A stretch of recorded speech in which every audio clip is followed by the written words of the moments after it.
Hey guys, tonight we're stepping into a world painted in pastel optimism, chrome appliances, lawn care rivalries, and casseroles containing things no human should ever combine.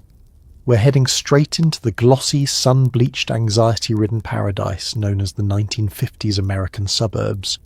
A place where every house looked the same, every dad was allegedly fine, every mum was secretly exhausted, and every child was one sugar cube away from climbing the neighbour's roof. So before you get cozy, take a moment to like the video and subscribe, but only if you genuinely enjoy what I do here. And thank you for suggesting this topic, by the way. It was such a fun one to explore. Leave me a comment telling me where you're listening from and what time it is for you. Somehow it's always midnight for someone folding laundry. Now dim the lights, switch on a fan for that soft white noise, and get comfortable. Maybe tuck your feet in case a rogue mid-century Roomba, also known as a mouse, decides to wander by. Let's take a moment. Have you ever wondered what life in a 1950s suburb actually felt like? Did people really mow their lawns 3 times a week just to one-up Earl across the street? Did mothers genuinely enjoy Jell-O salads with suspended olives, or were they silently begging for help? How many cigarettes could one dad smoke before breakfast? And why did every living room look like it was designed by someone who feared colour but loved doilies? What was it really like to be a kid back then, running wild, unsupervised, and somehow still expected to be in bed by 8? Would you survive a day without the internet, DoorDash, or a thermostat that doesn't require summoning a repairman? And now, congratulations. You've just woken up in the American suburbs, circa 1953. Your sheets are scratchy, your bedspread is aggressively floral, and someone downstairs is already banging pots around like they're starting a breakfast war. Good luck. You open your eyes to the sound of a radio clicking on, some cheerful announcer greeting America far too energetically for 6 a.m. The house smells like coffee strong enough to wake the dead, and every wall is buzzing faintly with the hum of newfangled appliances plotting to break in unison. For a moment you lie still, adjusting to the strange sensation of being in a house where every object seems to have its own opinion. The refrigerator hums a little too confidently in the kitchen. The toaster lets out an occasional metallic twitch, as if preparing for a nervous breakdown. Even the floorboards have something to say, usually good luck in a passive-aggressive creak that suggests they're tired of being walked on. The sun hasn't even committed to rising yet, but the house is already awake. That's the thing about 1950s suburbs. Everyone went to bed early, but nothing actually slept. Not the neighbours, who seem to start their day by moving furniture for fun. Not the dog 3 houses down who barks at oxygen. And definitely not the flock of early bird suburban dads who leave their driveways with identical briefcases and identical expressions of mild, coffee-dependent despair. You stretch under sheets that are crisp enough to exfoliate your elbows. The bedspread is aggressively floral, a pattern inspired by someone who definitely saw flowers once, but mostly remembered them as a personal attack. Everything in this room feels carefully curated to ensure a maximum level of visual stimulation and a minimum level of actual comfort. Your pillow is firm, but in the way that suggests it was stuffed by someone who hated pillows. Then comes the voice of Mom calling you from downstairs, not loudly, but with the uncanny tone of a woman who can and will come up here if you don't move immediately. You know she's already been up for an hour, ironing something or cleaning something or judging something. That's how 1950s houses worked. The women woke up before the men, before the kids, before the sun, and possibly before time itself, just to maintain the illusion that the house took care of itself. You swing your feet onto the cold hardwood floor, which for reasons unexplained by science is always icy regardless of season. A draft sneaks in under the window. The curtains flutter. You're reminded that insulation hasn't been invented yet, at least not in forms that actually function. Down the hallway you hear Dad shaving. The sound is rhythmic, almost calming, razor against skin, faucet running, Dad muttering about Eisenhower, taxes, or the neighbour's hydrangeas. He's preparing himself for another day at the office. That mythical place children of the era imagine as either a suit-and-tie gladiator arena or a giant building where men type and smoke until they retire. When you step into the hallway, the air smells faintly like floor wax, cigarette smoke, and optimism mixed with anxiety. Every house from this era somehow manages to smell like all three. You make your way toward the kitchen, guided by the aroma of percolating coffee, an aroma strong enough to make you believe you've lived an entire life already. But before you get there, you pass by the living room. Everything is perfectly arranged. Couch cushions plumped into ideal geometric shapes, magazines fanned out like decorative feathers, the television sitting proudly in its wooden cabinet like a sleepy mechanical oracle. You're not allowed to touch any of it because this room is for guests who may or may not exist. This is a recurring theme in the 1950s. Parts of the house designed more for imagined approval than physical use. Finally, you reach the kitchen. The linoleum floor is shining with a brightness that feels vaguely aggressive. The table is set. Dad's coffee sits beside the newspaper, which he reads as though it personally insulted him. Mum moves around the room with the grace of someone who has accepted her fate, but intends to do everything perfectly anyway. And as you sit down at the kitchen table, surrounded by gleaming appliances, humming walls, and the faint distant sound of a neighbour starting his second lawn-related task of the day, you realise something. The house doesn't actually wake up when you do. It's been awake all along, plotting, humming, judging, and carrying the weight of an era, determined to look perfect even when absolutely nothing is. You shuffle into the kitchen, where breakfast isn't complete without bacon, scrambled eggs, and at least one adult lighting up a cigarette like it's part of the food pyramid. The percolator gurgles ominously, threatening to overflow like it does every single day. The kitchen is already alive with heat, sound, and the faint smell of impending chaos. Bacon crackles aggressively in the pan, popping like it's trying to escape.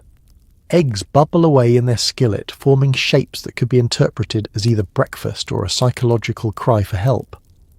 Toast is burning, as it always is, because in the 1950s browned is a myth, and slightly charred is considered a culinary achievement. The table is set with cheerful optimism, bright placemats, cold butter that refuses to spread, orange juice poured into sweating glasses, and a sugar bowl that looks like it holds enough sweetness to power the classroom you'll be sitting in later. Mum is already moving between stove and counter with the speed and precision of someone who has accepted that her day will be long, but refuses to let it defeat her before 7 a.m. Dad sits at the head of the table, suit jacket draped over the chair, cigarette dangling from his lips as he reads the morning paper. Nothing pairs with bacon like mild existential dread, and he inhales both with equal commitment. The newspaper rustles dramatically each time he turns a page, like he's trying to scare the headlines into behaving. Occasionally he mutters something about taxes or the Russians or the price of gasoline, topics that blend together into a soundtrack of mid-century adulthood. Across the table, someone, possibly you, is handed a plate that is 60% eggs, 30% bacon, and 10% something unidentifiable, but almost certainly edible. The eggs are fluffy, the bacon is crispy, and the smell is strong enough to travel 3 blocks and make your neighbour Frank annoyed that he didn't think to fry bacon first. Mum finally sits down with her own plate, though she barely gets 2 bites in before leaping up to adjust something, turn down the bacon, turn up the toaster, rescue the percolator from another attempted explosion. She's wearing an apron patterned with cheerful flowers that contrast sharply with the look in her eyes, which says she's been awake since the Roosevelt administration. The radio on the counter plays softly, a cheerful, overly calm announcer insisting that today will be wonderful, despite overwhelming evidence to the contrary. He reports the news in a tone suggesting he personally approves of every global event, no matter how unsettling.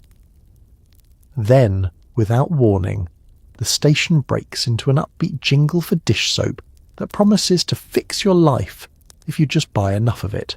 Between bites of breakfast, you look around and notice how every object in the room seems designed for optimism: bright colours, rounded edges, smiling advertisements promising a future filled with convenience and joy.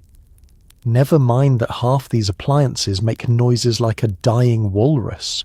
It's the 1950s and hope is a mandatory ingredient in every kitchen. Dad finishes his first cigarette, stubs it out and immediately lights a second, partly because nicotine has been rebranded as a morning vitamin, and partly because parenting in this decade seems to rely solely on caffeine and willpower. He takes a long sip of coffee that is strong enough to melt steel, nods in approval, and goes back to reading about the economy. You finish your breakfast, feeling the pleasant heaviness of too many eggs settling into your stomach. Mom hands you your lunch bag, packed with a sandwich wrapped in wax paper, and a cookie that tastes faintly like the tin it lives in. She pats your shoulder, straightens your shirt, and gives you a smile that says, "Please don't make me come to the school today." As you step toward the door, Dad calls after you with a traditional suburban farewell. Be good. Not helpful guidance, but heartfelt in its vagueness. And as you walk out into the bright morning air full of bacon, sugar, and the faint aroma of second-hand smoke, you realise something. Breakfast in the 1950s isn't just a meal. It's an energy source, a ritual, a coping mechanism, a performance, a reminder that everyone is doing their best with whatever they've got, including percolators that absolutely refuse to behave. Dad appears in his crisp white shirt, tie already too tight, pretending he slept well even though he stayed up worrying about mortgage payments and whether the lawn looks communist. He stands there in the doorway for a moment, adjusting his tie with the solemnity of a man preparing to face both his boss and the terrifying blade on the neighbour's new rotary mower. His white shirt is starched so stiffly it could probably deflect bullets. His shoes shine so brightly you could use them to signal passing aircraft. And under it all, behind the carefully combed hair and the faint smell of aftershave that could stun a horse, is a man quietly trying to hold together an entire suburban universe. The briefcase sits on the counter beside him. Dark leather, slightly worn, heavier than it looks. It contains paperwork, pens, a pocket calendar, and the crushing psychological weight of providing for a mid-century family of 4 on a single income. Dad grabs it with the reverence of someone lifting a sacred relic. In many ways he is.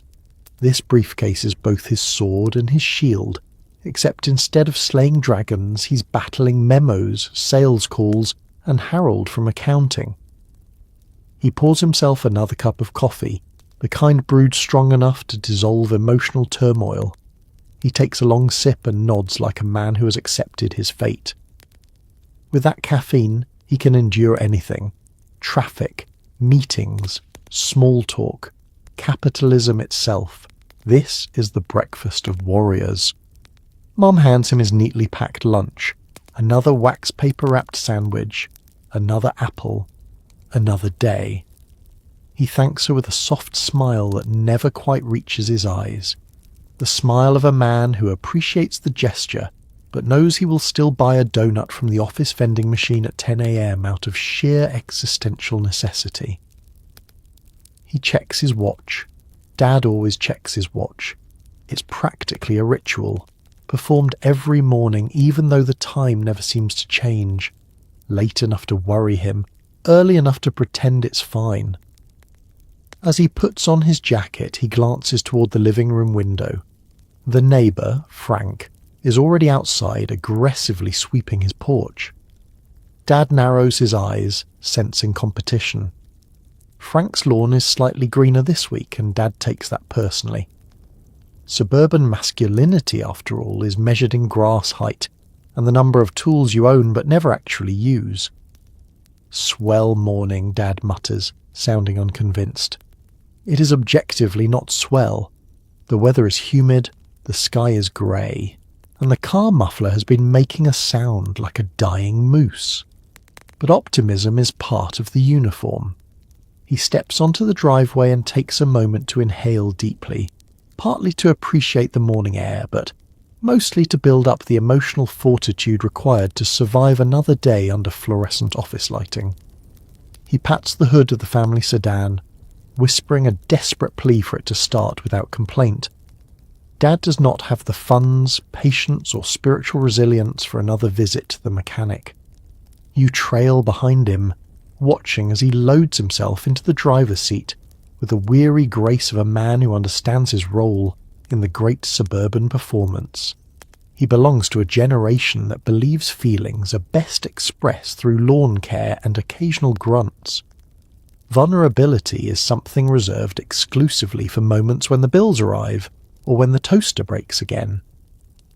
Before he leaves, he rolls down the window and gives the family his trademark farewell nod, a subtle, stoic gesture that says, "I love you, I will return, and may God help me if the boss asks me to stay late again."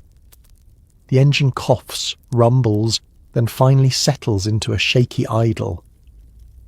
Dad pulls away from the house and heads toward the horizon, where office buildings rise like solemn monuments to paperwork and responsibility. And as you watch him go, you realise something about your suburban atlas.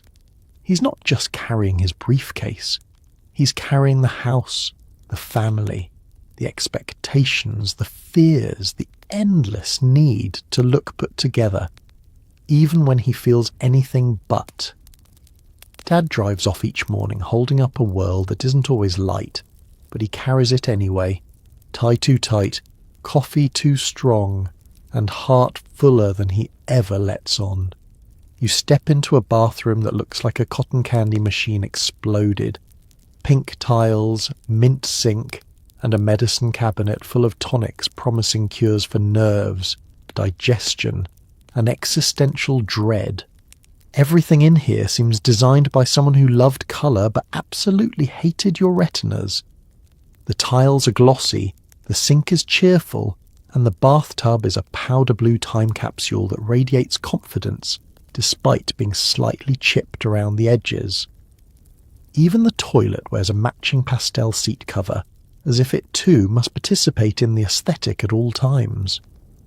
You shut the door gently, knowing full well it offers about as much privacy as a wet tissue. There is no lock, because in this era, trust and boundaries are something people mention but never practice. At any moment, a sibling might barge in, a parent might knock, or the family dog might decide you've been alone too long and must be checked on immediately. The mirror above the sink is slightly warped, giving you a funhouse version of your face before school. It's the 1950s, so no one acknowledges body image in a healthy way anyway.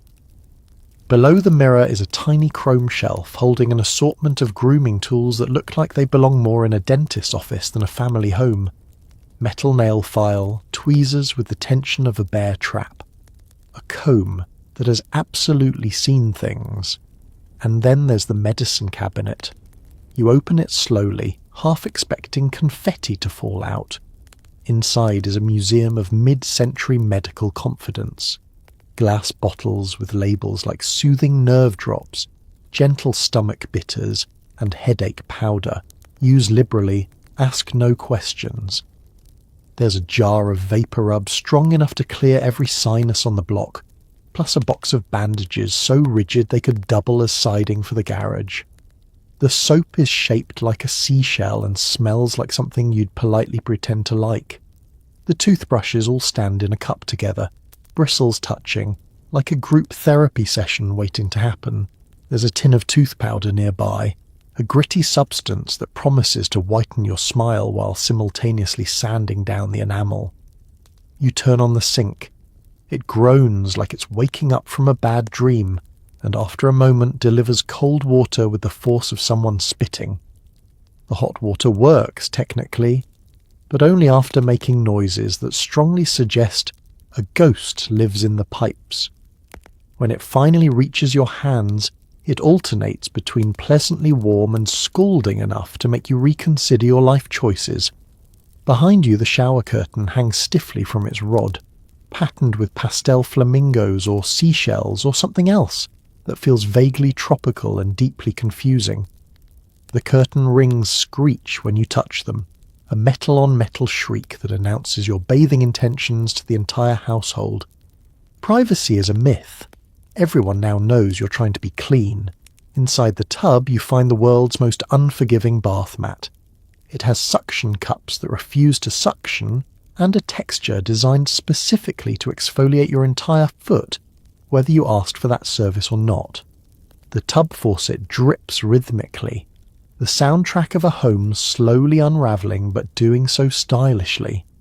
You reach for a towel from the nearby rack and discover it has two settings, decorative and sandpaper. The fluffy towels are not for use, they are for display. If you accidentally use one, a parent materialises instantly to scold you for disrupting the towel shrine. The towel available to you is rough, slightly damp, and smells faintly of last week's bath. A knock comes from the hallway. Someone needs the bathroom, urgently, dramatically, as if you've been in here for hours instead of 3 minutes. You assure them you're almost done, even though you know there is no being done, only surrendering your spot to the next person. You take one last look around the pastel sanctuary. Everything is absurd. Everything is charming. Everything is vaguely unhygienic. But it works, most of the time, and the house would feel strangely incomplete without its candy-coloured chaos.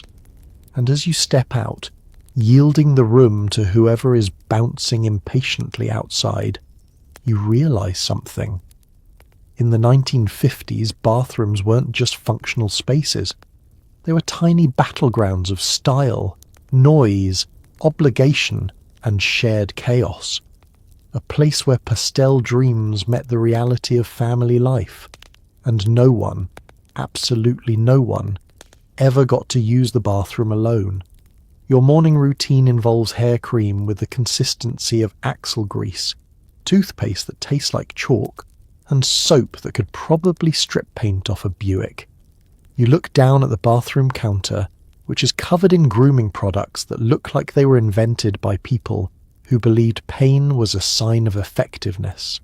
Everything comes in a tin, a glass jar, or a metal tube that will absolutely pinch your fingers if you squeeze it wrong. Packaging is sturdy because the contents are volatile. You start with the soap because tradition insists you smell fresh before leaving the house, even if fresh in the 1950s is defined as strong bouquet of antiseptic hospital corridor. The bar is rock hard from years, yes, years of air exposure.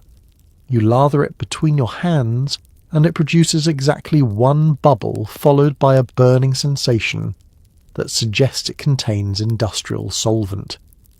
This scent is advertised as mountain pine, but it smells more like the aftermath of a lumberyard fire. Next comes the toothpaste. It slides out of the metal tube with a crackling sound, like it's been inside too long and is resentful about being freed.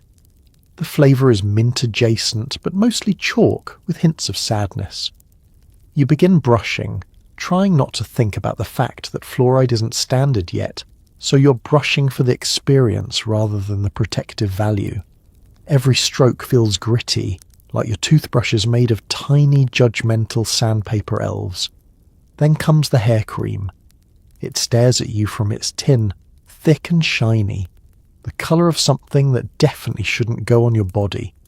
You scoop a small amount, which immediately clings to your fingers like it's auditioning to become part of your identity. The smell is powerful, masculine perhaps, in the way a mechanic's shop is masculine.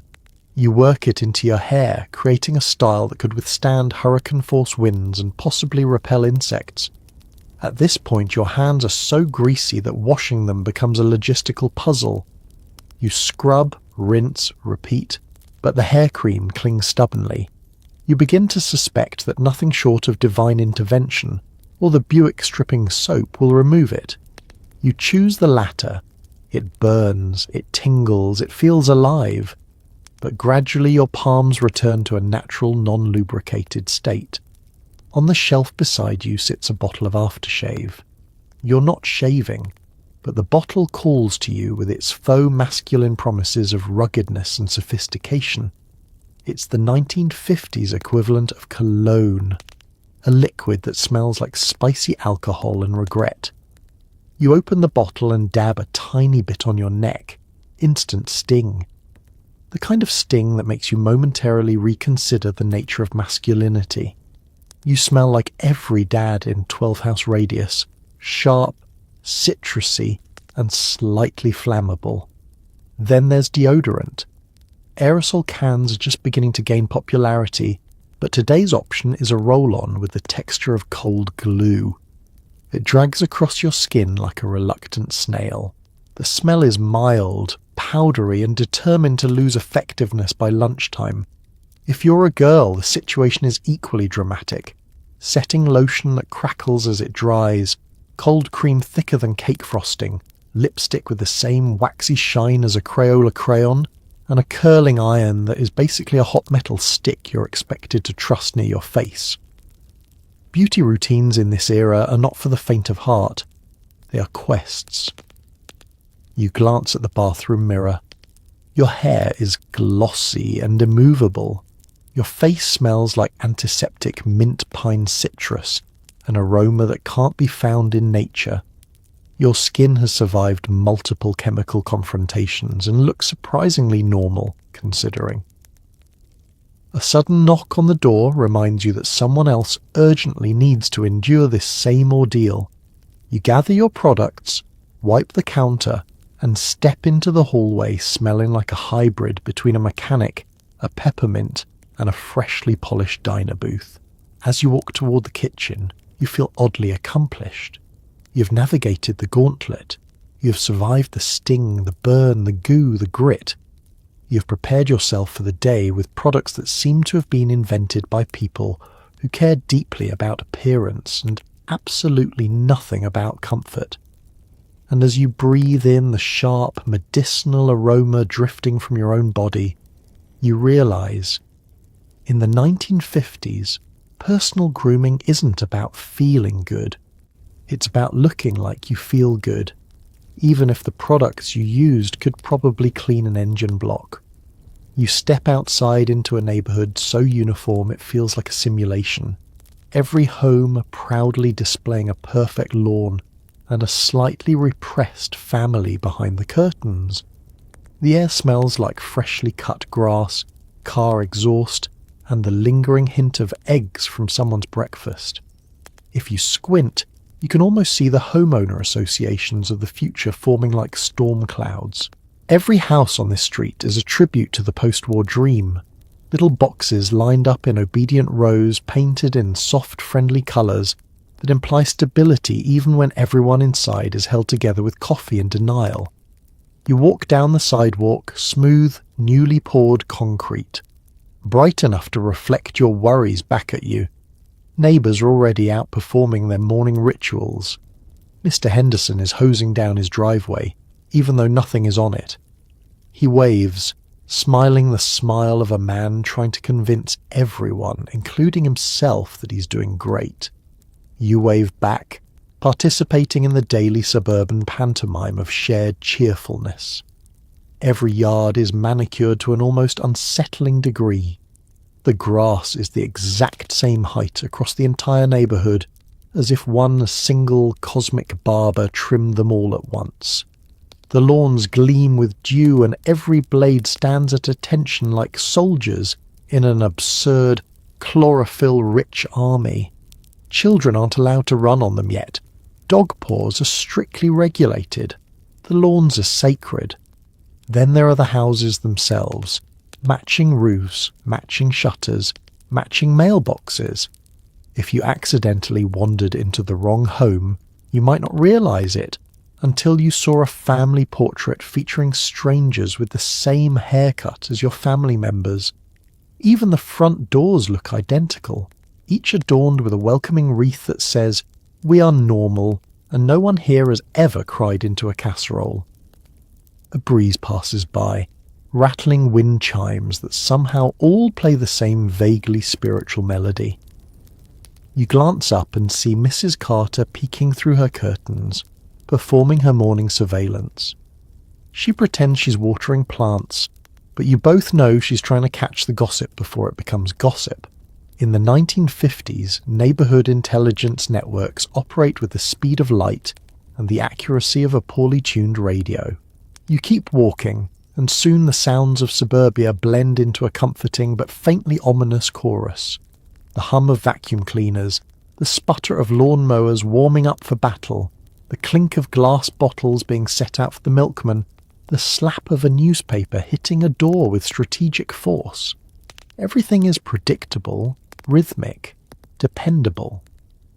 And yet beneath that predictability lies a tension everyone senses but no one acknowledges.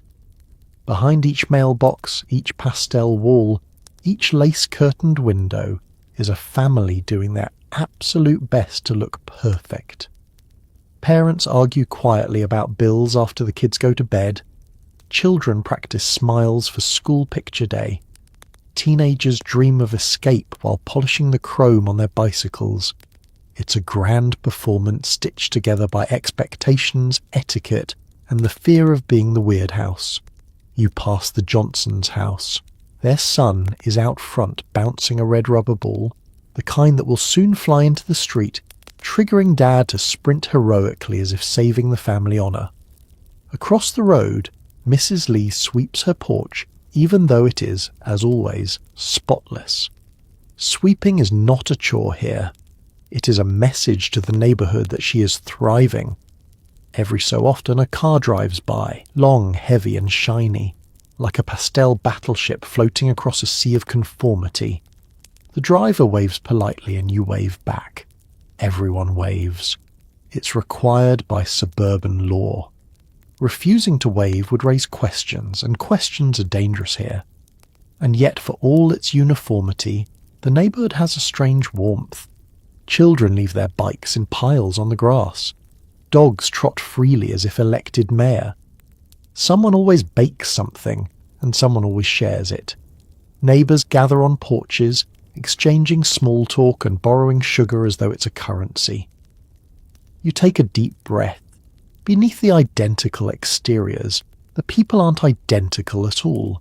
They're just humans navigating the pressures of an era that demands perfection, while quietly knowing perfection is impossible. And as you stand there, watching the sunlight wash over the row of matching houses, you realise the truth of 1950s suburbia. The homes may be the same, the lawns may be synchronised, but inside each house lives a different story, a mix of hope, worry, laughter, grief, love, and the kind of weekly drama that never makes the history books, but absolutely shapes the world inside these carefully painted walls. Your neighbour Frank is already mowing his lawn, glaring triumphantly as if achieving enlightenment through grass maintenance. You suddenly understand why your parents never relax. The man pushes his mower with the solemnity of a monk, the intensity of a soldier, and the competitive spirit of an Olympic athlete who has trained his entire life for this singular suburban moment. His lawn is his temple, his battlefield, and his emotional support system, all trimmed to a uniform height that defies the laws of nature. Frank catches sight of you and lifts his chin ever so slightly, just enough to say, "Yes, behold my horticultural glory." You nod back, unsure whether congratulating him would help or merely escalate the situation. The thing about 1950s suburbia is that lawn care isn't a hobby, it's a way of life, a silent war. A turf-based Cold War played out in clippings and soil. Men wake up early not because they want to, but because someone else might mow first and steal the dopamine rush of neighbourhood superiority.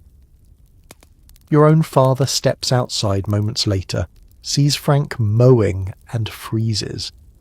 It's the freeze of a man who knows he is now required by honour, masculinity, and the invisible suburban code to respond. His coffee cup lowers. His tie flutters in the morning breeze like a battle flag. Without saying a word, he sets the mug down and retrieves the mower from the garage, as if arming himself for combat. You watch as Dad pulls the starter cord once, twice, 3 times.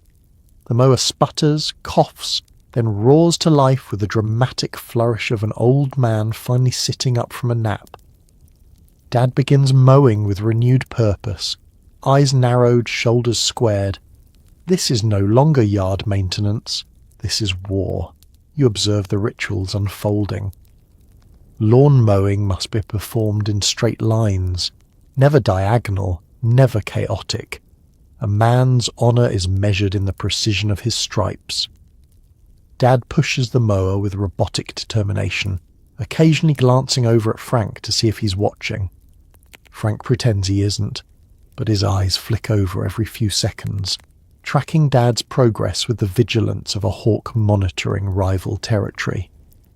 Soon, other neighbours emerge, drawn by the sound of the mowers like moths attracted to incredibly noisy flames. Mr. Peterson appears with his hedge trimmers, clipping his bushes with tiny anxious snips. Across the street, Mr. Alvarez uncoils his garden hose with a flourish that suggests he's been waiting for this moment since dawn. The entire street is alive with buzzing, trimming, clipping, and occasional grunting. You stand there thinking, these men could solve international conflict if they approached diplomacy the way they approach lawn edges. The competition intensifies when someone brings out a manual edger, the suburban equivalent of drawing a sword. It creates a perfectly neat border between lawn and walkway, which causes an immediate ripple of panic among the other dads, who suddenly feel the need to edge their lawns too. Dad disappears into the garage and returns with his own edger, looking like a man who has remembered he also has a weapon in this fight. Meanwhile, the women of the neighbourhood observe from windows and porches with expressions that blend fondness, confusion, and mild appraisal. They know the outcome of these battles will influence the social climate for at least a week. A crooked line could be the difference between being invited to the next Tupperware party or being silently judged during grocery store encounters. Children look on with a mixture of curiosity and resignation. They know what comes next. Once the mowing is finished, once the edges are perfect, once the clippings are bagged or mulched, their chore lists will mysteriously grow. Someone will need to rake, someone will need to sweep the sidewalk, someone will inevitably spill something and start the cycle over. By midday, the lawns glisten under the sun like proud green carpets. Frank steps back from his mower and surveys his kingdom. Dad does the same, hands on hips, chest slightly puffed. A mutual nod is exchanged, an armistice signed without a word. Later, as the afternoon quiets and the mowers fall silent, a strange peace settles over the neighbourhood. The lawns are perfect. The men are content. The suburban equilibrium is restored at least until one of them gets the idea to fertilise. And as you watch these quiet warriors return to their homes, grass clippings stuck to their socks, you realise lawn care isn't about the grass. It's about proving you are trying your best in a world that constantly demands perfection. One stripe, one trim, one deeply competitive glance at Frank at a time. Inside, Mum is performing Olympic-level multitasking, cooking, cleaning, disciplining, ironing, and possibly holding back tears. Though society insists she is thrilled about everything. You watch her glide, or power walk, from stove to sink to laundry basket, with the focused determination of a woman who has accepted that she is the structural support beam holding the entire family together. The apron tied around her waist is cheerful, floral and misleading. It suggests a carefree afternoon of baking cookies, when in reality it is body armour for a full-scale domestic marathon. She flips pancakes with one hand, sorts mail with the other, and uses her elbow to nudge the radio dial when the announcer starts talking about something too upsetting for morning hours. Yesterday's gloves and scarves are drying on the radiator. A pot roast is already thawing for tonight. and somewhere in the distance you hear the unmistakable sound of an iron hissing in anticipation of another battle with wrinkles. Every task she performs emits its own soundtrack. The broom swishes across the floor in small, irritated arcs. The vacuum roars like a dragon that swallowed a sock. The washing machine thumps in the basement, shaking the house as it wrestles with a load of clothes larger than its own capacity. Mom adjusts her headband, inhales sharply, and returns to stirring something on the stove that absolutely smells like it could feed an army battalion.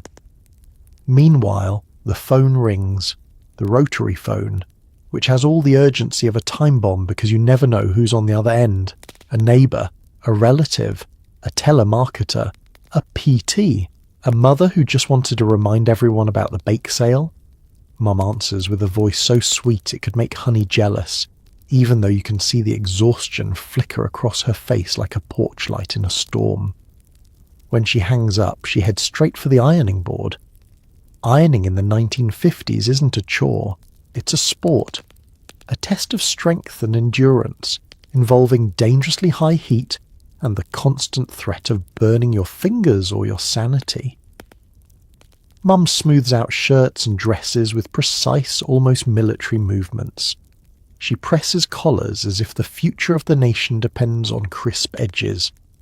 And through it all, she maintains that smile, the smile society demands of her, the smile that says, "I'm fine, I love this, I live for this," even though deep down she's probably fantasizing about a week-long nap, or possibly running off to join a commune where laundry folds itself.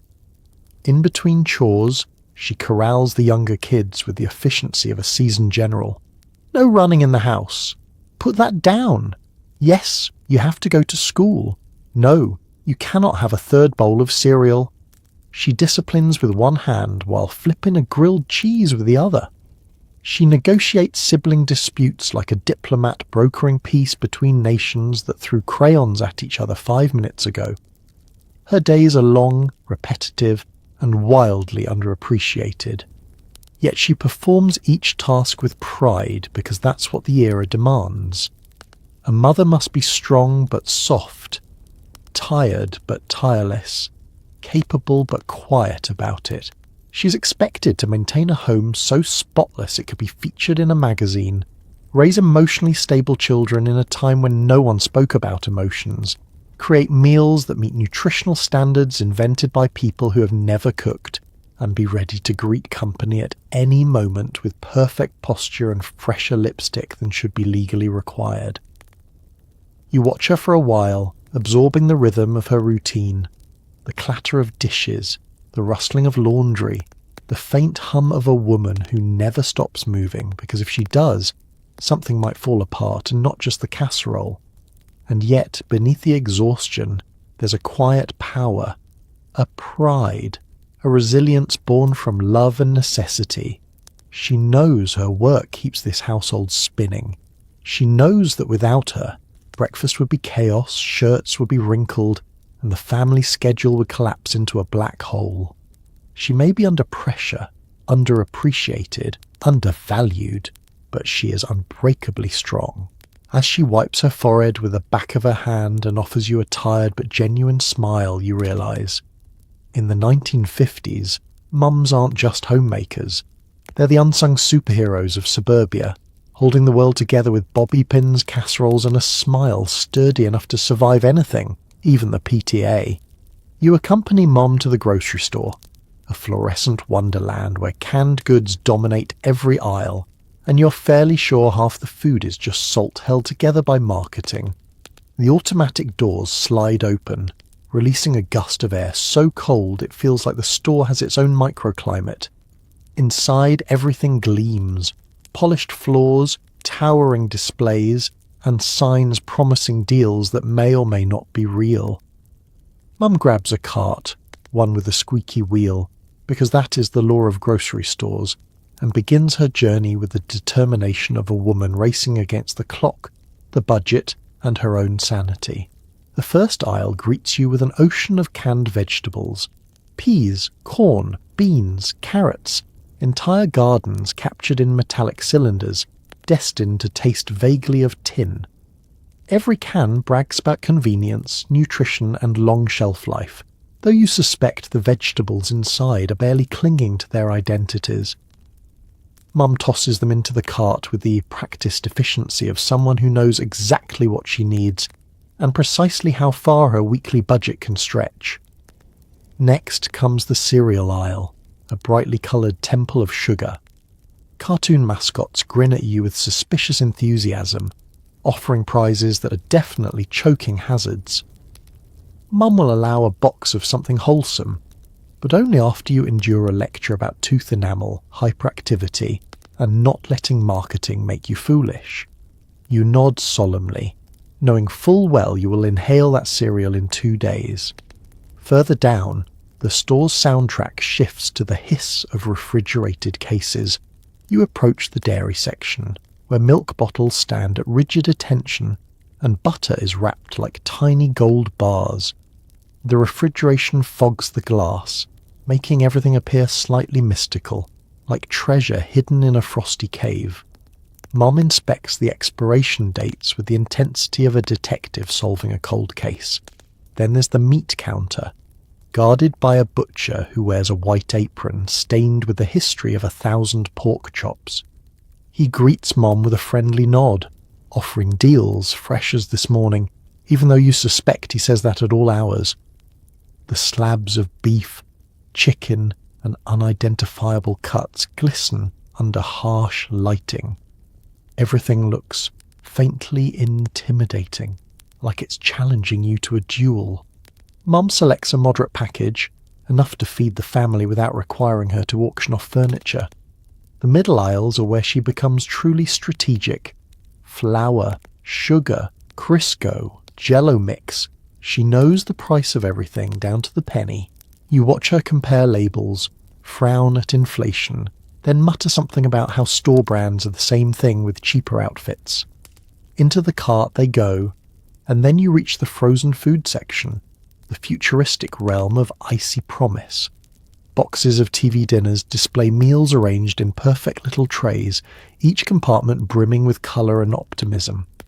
Mum eyes them, tempted by the idea of convenience, but ultimately shakes her head. She still believes home cooking is necessary for moral development. You suspect she's exhausted. Somewhere between bread and cleaning supplies you lose track of her.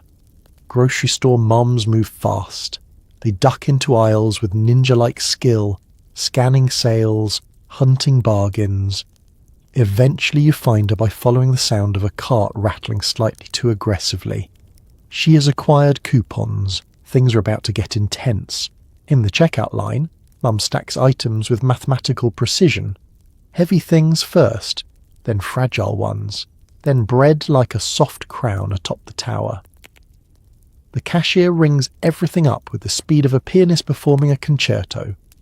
Mum watches each number flash by, eyebrows tightening with every beep. At the end, she hands over a stack of coupons large enough to qualify as a novella. The cashier sighs, but uses them anyway, as bags fill with the week's necessities, canned vegetables, sturdy meat, Looney Tunes cereal, Jello destined for a questionable dessert. You help load them into the cart. Outside, the sun feels warm again after the artificial chill of the store. Mum pushes the cart toward the car with a look of triumphant exhaustion. She has done it. She has fed the family for another week. She has defeated the fluorescent labyrinth. And as you ride home, surrounded by paper bags rustling like applause, you realise the grocery store isn't just a place to buy food. It's a battlefield of budgets, bargains, choices and expectations. A place where convenience whispers, marketing shouts, and every mum becomes a quiet hero, navigating aisles of chaos so her family can gather around the dinner table and say, "This is pretty good," even when half the meal came from a can. Mum meets with other women to exchange recipes, gossip, and the occasional existential crisis disguised as a discussion about curtains. You follow her into the living room, which has been transformed into a battlefield of quiet social competition. The doilies are straightened, The good ashtray has been deployed. The coffee table glistens with a shine so reflective you could probably use it to send distress signals. Every pillow has been karate chopped into perfect triangles, an aggressive gesture of hospitality. Soon the doorbell rings, and the women file in like a parade of pastel cardigans. Their smiles sparkle, their lipstick gleams, and their eyes dart around the room, assessing everything at speeds that would classify them as military-grade surveillance equipment. Each woman carries something: a casserole, a plate of cookies, a handmade napkin holder, or emotional baggage disguised as a new Jell-O mould idea. Mum ushers them in with a warm smile, masking the tension of someone who has scrubbed the house so fiercely she may have altered the structural integrity of the paint. They settle themselves into the best chairs, skirts smoothed, ankles crossed at polite angles. Someone compliments the curtains, and Mum laughs a little too loudly, because in the 1950s, curtains are not decoration, they are declarations.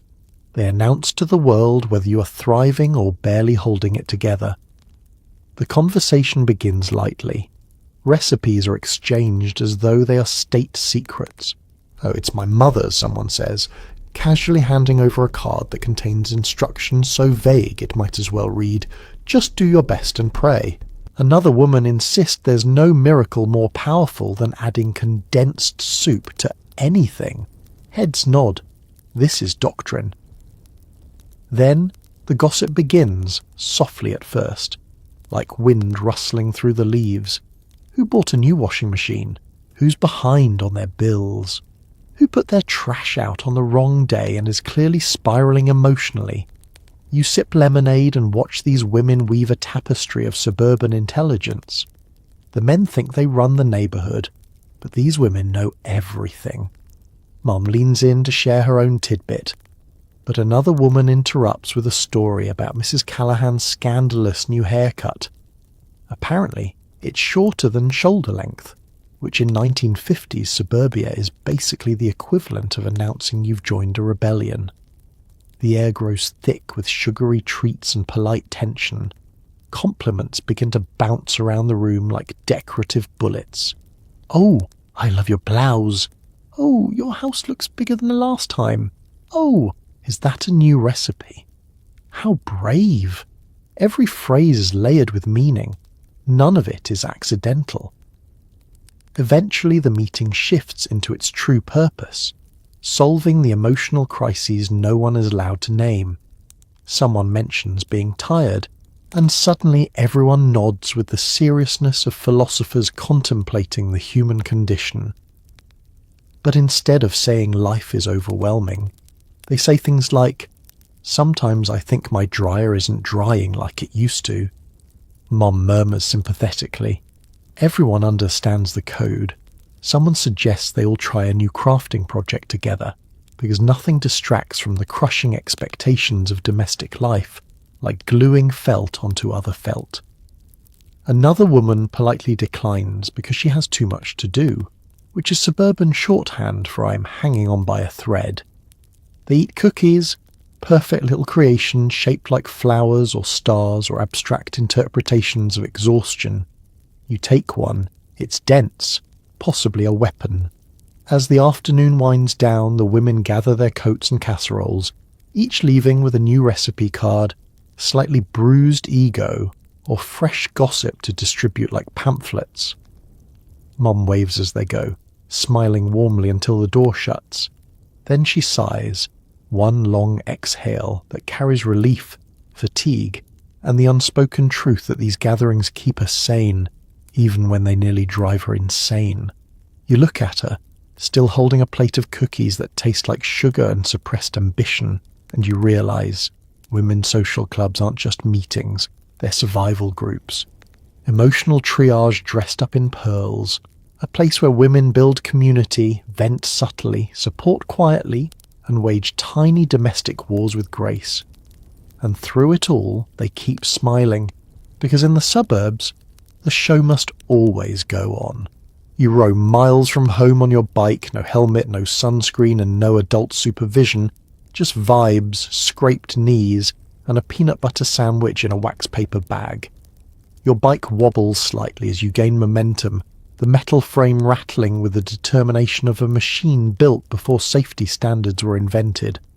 The handlebars are sticky from last summer's melted popsicles, and the seat is uncomfortable enough to make you question whether childhood joy should come with this much thigh pain. But none of it matters. You are free. Entirely, wildly, irresponsibly free. The sun is already warming your shoulders, and you can feel your skin beginning its slow transformation from healthy glow to future dermatologist visit. Sunscreen has not been invented yet, or maybe it has, but no one takes it seriously. Your only protection is the thin layer of dust accumulating on your arms as you pedal through the neighbourhood like a tiny outlaw. You ride past perfectly trimmed lawns and wave at neighbours who absolutely do not know where your parents are. They wave back, unbothered. It is morning, the world is mostly peaceful, and the assumption is that kids, like cats, simply roam and eventually return for food. At the end of the block, you spot your friends, an unruly herd of children with scuffed shoes, mismatched socks, and the chaotic energy of little humans who have never heard of risk assessments. One kid is carrying a stick taller than he is. Another has pockets full of something suspiciously alive.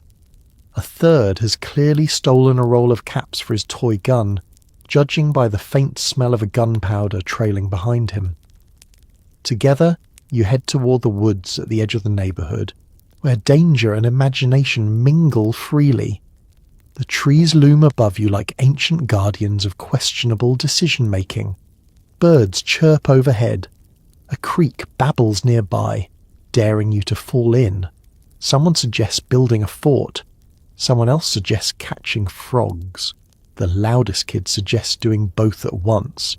You dump your bike in a pile with everyone else's, creating a metal sculpture your parents would faint at the sight of. Then you head deeper into the trees, stepping over logs, sticks, and the occasional rusted object you absolutely should not touch, but will. The hours stretch ahead like a landscape of possibility. You scrape your knee within the first 10 minutes. You do not care. You rub some dirt on it and keep going because emotional resilience in the 1950s is built through minor injuries and complete lack of supervision. Eventually, hunger calls. You sit on a rock, unwrap your peanut butter sandwich, now warm and slightly squished, and devour it like it's gourmet cuisine. Your friends trade pieces of their lunches, pretzel sticks, apple slices, half a cookie someone's mum burned a little but packed anyway. It is a feast. A dusty, crumb-covered feast. After lunch, the adventures escalate. Someone finds a rope swing over the creek. It looks unsafe, homemade, and potentially cursed. Naturally, everyone takes turns using it. You scream joyfully as you swing out over the water, the rope creaking like it's recounting its regrets. You land in the mud, triumphant. Childhood is simple. If you're not slightly dirty, you were doing it wrong. Later, you all discover an abandoned shed, an irresistible treasure chest of rusted nails, forgotten tools, and spiders of impressive size. You poke around, convinced you're uncovering secrets. The truth is you're mostly finding tetanus, but that is tomorrow's problem. As the afternoon sun dips lower, a distant voice echoes through the trees. Someone's mum yelling their name with the pitch of a clarinet in distress. One by one, your friends peel off toward their homes. You hop back on your bike, legs tired, face smudged, heart full. You arrive home sunburnt, muddy, and blissfully exhausted. Mum takes one look at you and sighs, then tells you to wash up before dinner. No one asks where you were. No one wonders who you were with. The unspoken agreement is simple. Kids leave, kids come back, kids survive. And as you collapse onto the front steps, peeling dried mud from your shins, you realise childhood in the 1950s isn't just free. It's feral, a delirious blend of danger, independence, scraped knees, warm sandwiches, and the kind of freedom adults will later romanticize because they know they'll never get it back. School is a place where discipline reigns. The smell of chalk permeates everything, and teachers carry rulers like medieval weapons. You step into the classroom and immediately inhale what feels like a full scoop of powdered limestone. Chalk dust floats in the air like a persistent ghost, settling into your hair, your lungs, and your future memories. The blackboard dominates the room, large, intimidating, green instead of black, and covered with equations written in handwriting sharp enough to damage the board itself. Your desk creaks ominously as you sit. It's made of a wood so ancient it probably remembers the Depression. On top is a hinged compartment that never quite closes correctly, and always smells faintly of pencil shavings and childhood desperation. You slide your books inside, careful not to disturb the loose papers that tend to explode onto the floor at the slightest provocation. The teacher enters with the solemn authority of a judge, commander, and fortune-teller all in one. Her shoes click sharply across the floor, a rhythm that signals the end of joy and the beginning of arithmetic. She doesn't raise her voice because she doesn't need to. The ruler in her hand says everything. It taps against desks, chalk trays, and occasionally the side of her own palm, a warning shot across the bow. "Eyes on your work," she says, surveying the classroom with hawk-like intensity. And you obey, because the alternative is discovering exactly how accurate she is at smacking a desk from 10 feet away. The lessons begin. Reading, writing, times tables recited in unison like an incantation. Everyone pretends to understand fractions, which are presented with the calm confidence of a concept that definitely makes sense, even though half the class is quietly panicking. The chalk squeaks across the board in long strokes, leaving behind white trails that sprinkle the air like tiny chalky snowflakes. You cough, quietly, another cough. The teacher glances your way, and you immediately decide breathing is optional. Around you, kids fidget, shift, whisper. The room is alive with tiny rebellions, notes passed through sneaky hands, doodles drawn inside textbooks, gum chewed discreetly beneath desks even though gum is absolutely forbidden and rumoured to cause instant detention. You join the covert operations by drawing a spaceship in the margin of your worksheet, because schoolwork is better with aliens. At recess, freedom arrives like a blast of oxygen. You sprint outside with your classmates colliding into sunlight and noise. The playground is a Darwinian obstacle course made entirely of metal. Monkey bars designed to burn you in summer and freeze you in winter, a slide so tall it should require parental consent, and swings that encourage dangerously ambitious heights.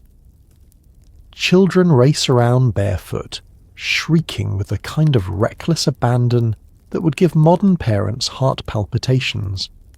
But recess is short, and soon the bell rings with the finality of a courtroom verdict. Back inside you go, lungs still aching from chalk dust, shins bruised from playground politics. Afternoon lessons feel longer.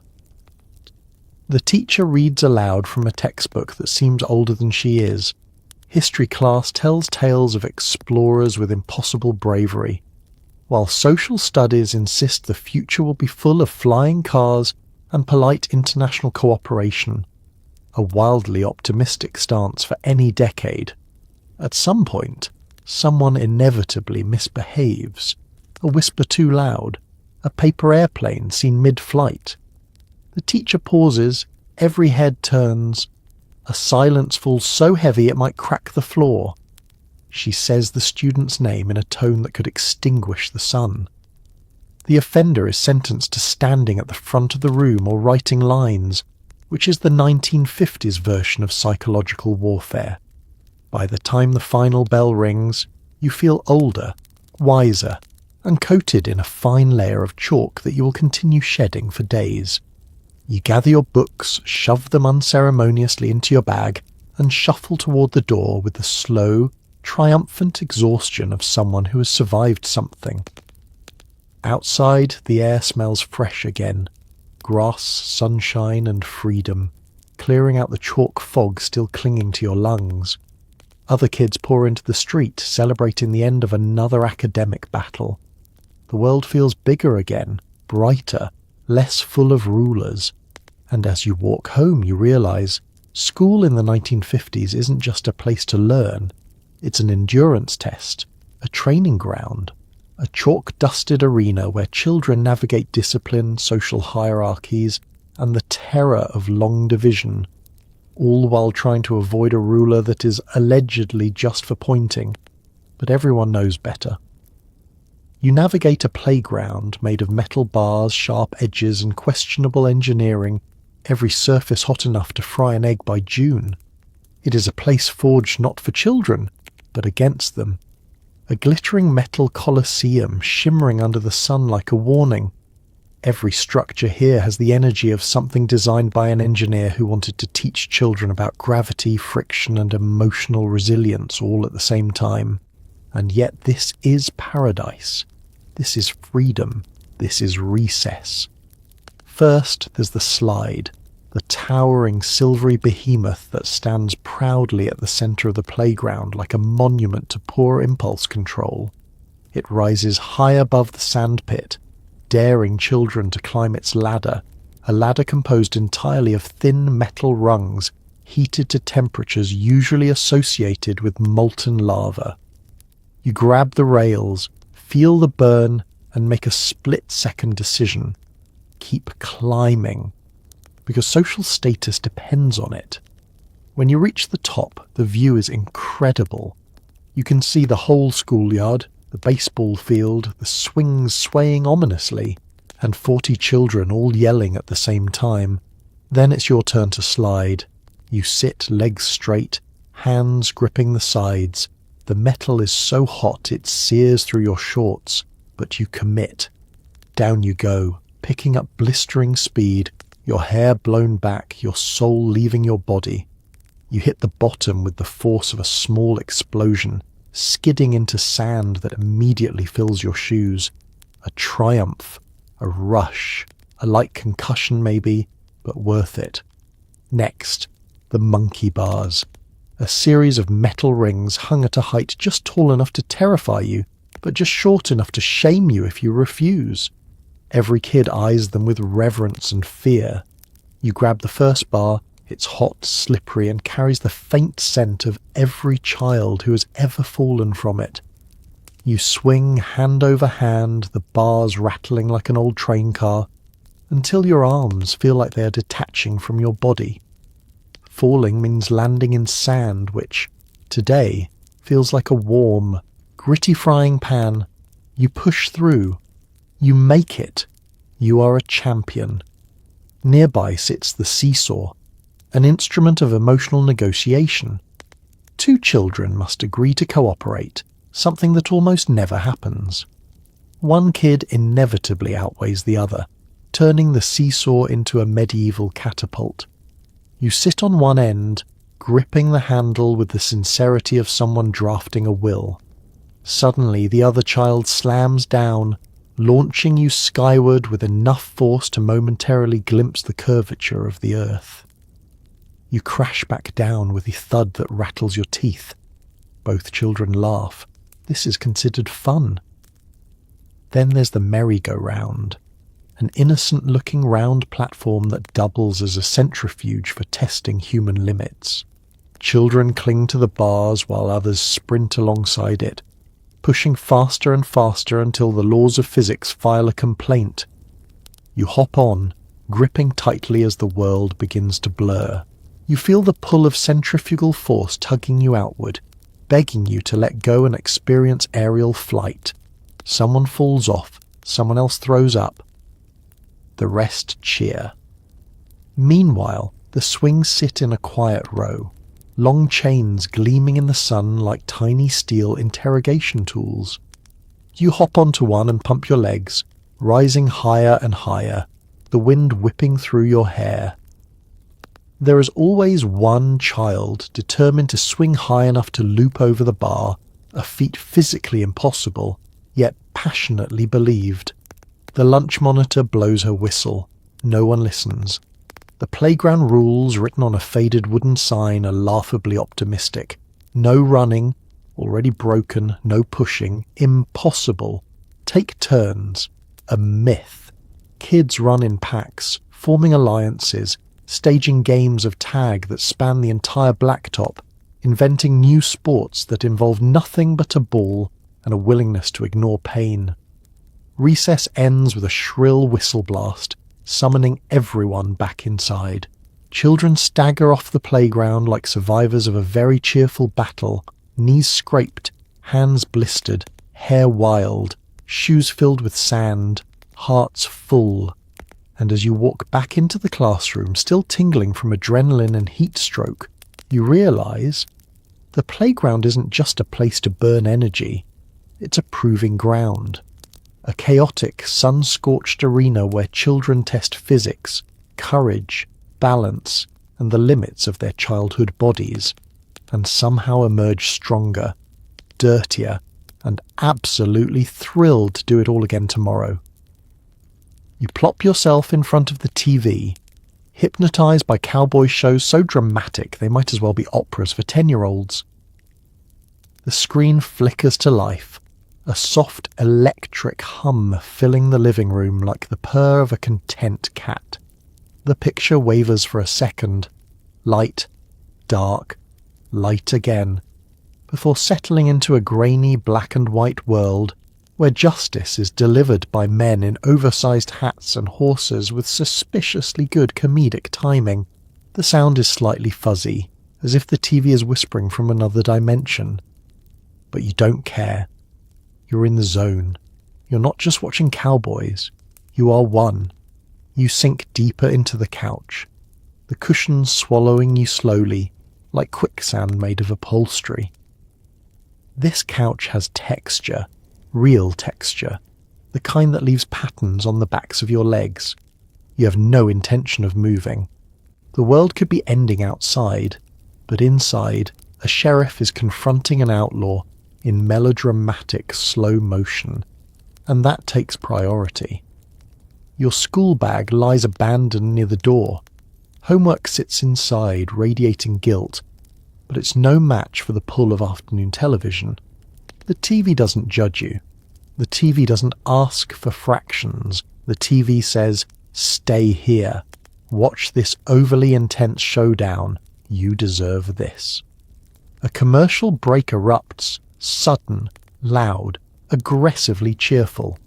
A toothpaste ad insists that without their product you will never amount to anything in society. A cereal jingle worms its way into your brain so deeply you'll be humming it in your sleep. A hostess in a starched dress demonstrates a vacuum cleaner with the enthusiasm of someone trying to sell salvation.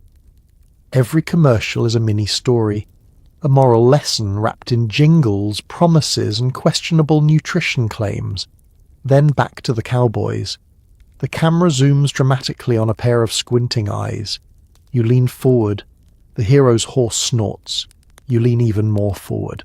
A tumbleweed rolls by, carrying with it the weight of destiny. The hero does something bold, noble, unnecessary, or all three at once.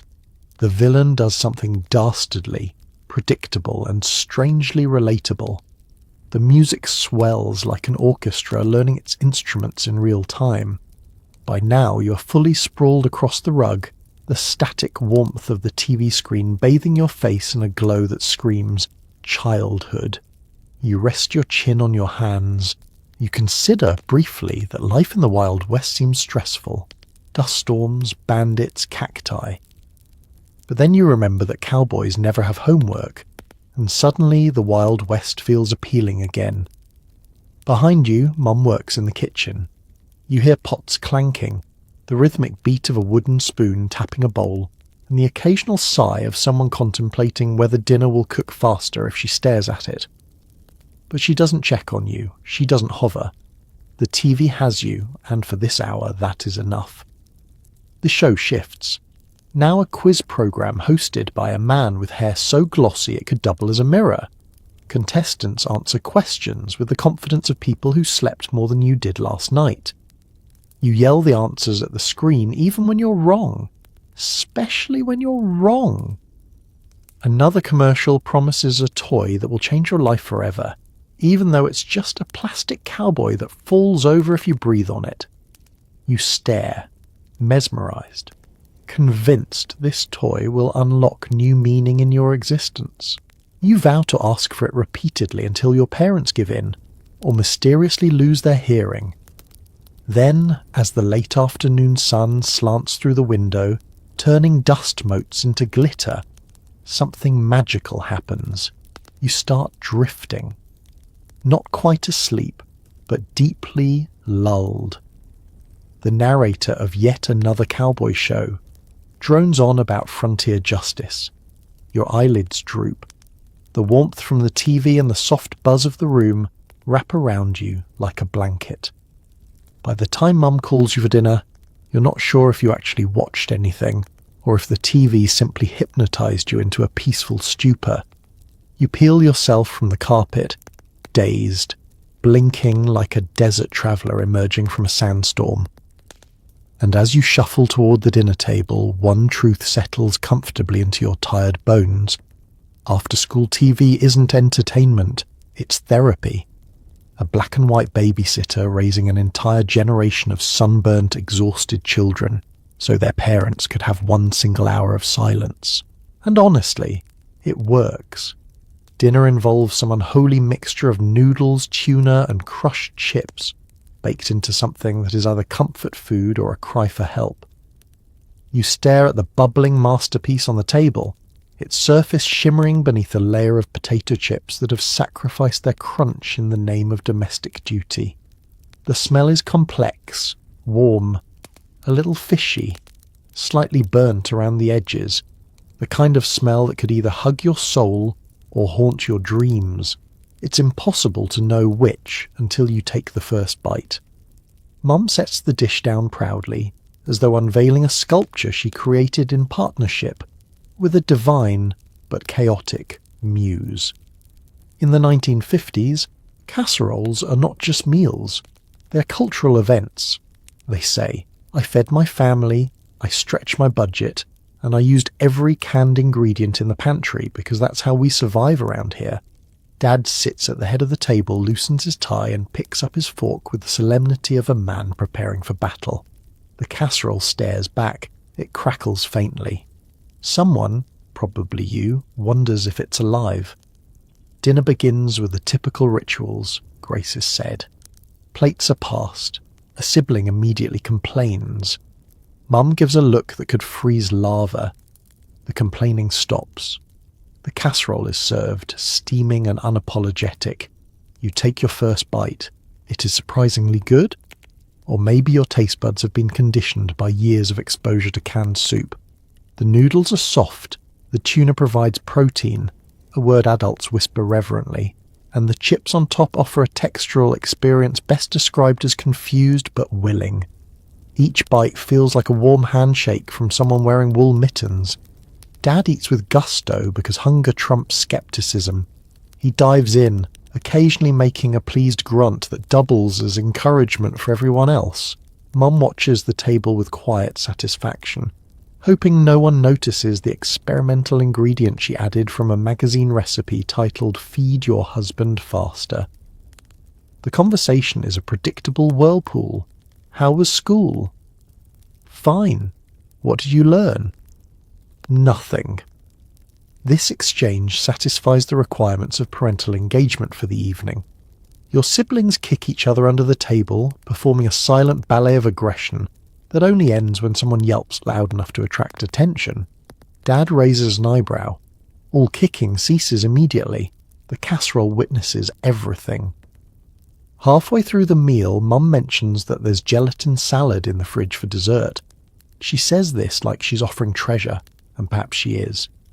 The gelatin contains fruit suspended mid-air like prehistoric insects trapped in amber, an edible time capsule. The dinner table collectively nods. Jell-O is the Switzerland of desserts. Neutral, colourful, and always welcome. Back at the casserole front, the dish is holding strong. Its structure is questionable, but its heart is pure. You poke at it with your fork and uncover a layer of melted cheese. Unexpected, unnecessary, yet comforting. Mum insists cheese makes everything better. She's right. As dinner progresses, Dad launches into a monologue about work, something involving a co-worker named Bill, who may or may not be incompetent. Mum nods sympathetically, while secretly tallying how many dishes she'll wash later. You tune out the adult noise and focus on constructing the perfect forkful. A little noodle, a hint of tuna, a bit of chip, a smidge of cheese. The science of casserole eating is complex and deeply personal. Eventually the dish dwindles. Only burnt noodles remain, sticking defiantly to the casserole pan like ancient hieroglyphs of suburban struggle. Mum stands, gathering plates with the mechanical efficiency of someone who has performed this ritual thousands of times. Dad pats his stomach, satisfied. Good dinner, he says, which in Dad language is the highest possible compliment. Mum beams. The casserole has succeeded. The family has been fed. Civilization will continue for one more day. As you carry your plate to the sink, you glance back at the table. The crumbs, the empty glasses, the faint smell of fish and melted cheese, it all feels strangely tender. Chaotic, yes. Questionable, absolutely. But tender. And it hits you. Dinner in the 1950s isn't about the food. It's about togetherness. It's about routine. It's about the heroic act of turning pantry randomness into something edible, and the even greater heroism of sitting down as a family to eat it. Because in a world full of pressures, expectations, and surprise tuna, the dinner table is one of the few places everyone still gathers, even if they're silently praying tomorrow isn't another casserole night. Dad walks in, loosening his tie, exhaling the weight of capitalism, and immediately reaching for the evening newspaper to pretend everything is fine. The front door closes with a soft thud, a sound that signals the end of one performance and the beginning of another. His shoes scrape across the entryway, long tired steps that echo through the house like Morse code messages from a man who has absolutely met his quota for human interaction today.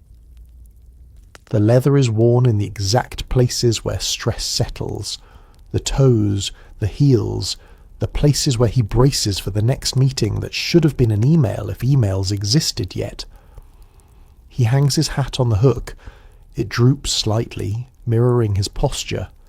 Dad used to walk into rooms with the energy of a man who believed the world was conquerable.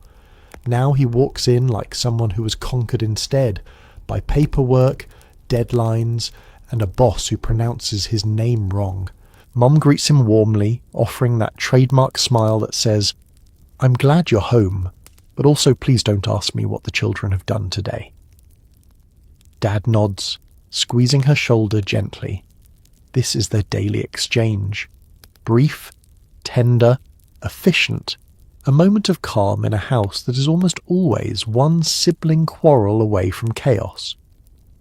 He heads straight for his armchair, the throne of suburban fatherhood. The cushion has moulded perfectly to his shape, partly from comfort, partly because he collapses into it every evening like a deflated accordion.